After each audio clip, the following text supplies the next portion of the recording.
200 টাকা খরচ করে 1000 টাকার আইসক্রিম আজকে আমি ঘরেই বানিয়ে নিয়েছি, সেটাও ম্যাঙ্গো ফ্লেভারের। আজকে রেসিপিটা ফলো করলে সামনে কিন্তু ঈদ আসছে, তো এই ঈদে এই টাইপের আইসক্রিম বানিয়ে নিয়ে পুরো পরিবার সহ যতই হোক আত্মীয় স্বজন সবার সাথে শেয়ার করতে পারবেন।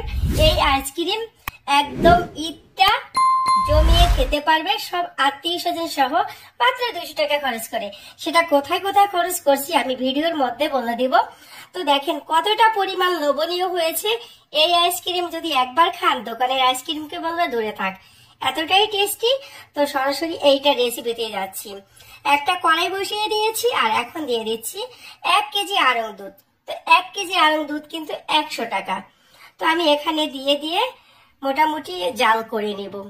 তো জাল করে নিয়ে দুধটাকে একটু টানিয়ে নিয়ে তারপরে এখানে আমি দুই একটা বলক আসার পরে কিছুক্ষণ পরে এখানে আমি অ্যাড করে দিব হচ্ছে কাস্টার্ড পাউডার।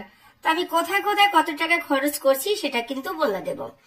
তো এখন আমি এখানে একটু দুধ উঠিয়ে রেখেছি আর ওই দুধে 1 চামচ কাস্টার্ড পাউডার দিয়ে দিয়েছি।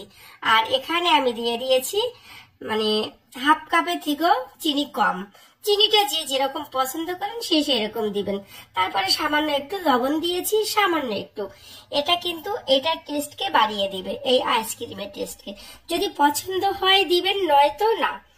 তো মোটামুটি কিন্তু আমি এই যে কাস্টার্ড পাউডার আর দুধের মিশ্রণটা ঘন হয়ে গিয়েছে। তারপরে কিন্তু আমি একটা আমের পাল দিয়ে দিয়েছি।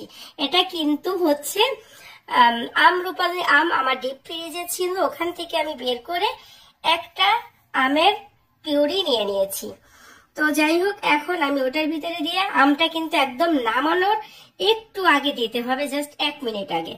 তো নামিয়ে নিয়ে এখন একটা র্যাপিং পেপার দিয়ে র্যাপ করে নিয়ে আমি কিন্তু রেখে দিব ডিপ ফ্রিজে 2 থেকে 3 ঘন্টার জন্য। তো 2-3 ঘন্টা পরে এখানে আমি একটা এই আইসক্রিমের হুইপ ক্রিমের 1 কাপ আমি হুইপ ক্রিম নিয়েছি। আর এই হুইপ ক্রিমটার দাম হচ্ছে 260 টাকা। তো এখানে 4 কাপ হবে, ওখান থেকে আমি 1 কাপ নিয়েছি। তো 1 কাপের দাম কত হয় সেটা আপনারা হিসাব করে নেবেন। চিনি, কাস্টার্ড পাউডার সবকিছু মিলে কিন্তু হিসাব করবেন আমি কোথায় কত টাকা খরচ করছি। তো ওই যে হুইপ ক্রিমটা কিছুক্ষণ বিট করার পরে যে আমি কাস্টার্ডের সাথে দুধের মিশ্রণটা মিশিয়ে রেখেছি সেটা দিয়ে দিয়েও আমি 2 মিনিটের মতো 30 সেকেন্ডের মতো বিট করে নিয়েছি। মোটামুটি এভারেজে আমি 2 মিনিট বিট করব। তারপরে দিয়ে দিয়েছি ম্যাঙ্গো এসেন্স। যাদের কাছে ম্যাঙ্গোটা না থাকবে তারা কিন্তু এই ম্যাঙ্গো এসেন্স দিলেই সুন্দর একটা ঘ্রাণ আসবে। আর যাদের ডিপ ফ্রিজে আমার মতো আম আছে তারা শুধু আমটাই দিতে পারেন। যদি এসেন্সটা দেন আইসক্রিমের থেকে সুন্দর একটা দোকানের আইসক্রিমের মতো ফ্লেভার আসবে। এই যে বাটিটা, এটা 3টা বাটির যে সেট থাকে সেই বাটির একদম বড় বাটিটা আমি নিয়ে নিয়েছি। তো এখানে 1 লিটারের বাটি 3 বাটি হবে। এখন আপনারাই হিসাব করবেন যে আমি 1000 টাকা যে বলেছি সত্য না মিথ্যা।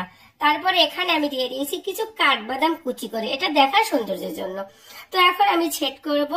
ছেট করে নিয়ে ডিপ ফ্রিজে রেখে দিয়েছি 6 থেকে 7 ঘন্টার জন্য। 7 ঘন্টা পরে আমি বের করে নিয়েছি।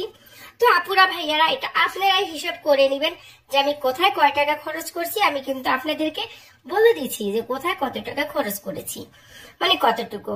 তো এখন কিন্তু আমি একটা খাওয়ার জন্য ছাট করে নিচ্ছি আর আপনাদের সাথে শেয়ার করছি যেটা কতটা পারফেক্ট হয়েছে। দোকানের আইসক্রিমকে বলবে দূরে থাক।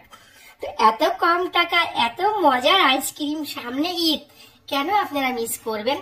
তো এই ঈদকে সামনে রেখে এই টাইপের আইসক্রিম বানিয়ে নিয়ে পুরো পরিবার সহ আত্মীয় স্বজন যতই হোক না কেন এই এক আইসক্রিমে পুরো পার্টি যাবে জমে, পুরো ঈদ যাবে জমে। তো আইসক্রিম রেসিপিটা এই পর্যন্তই।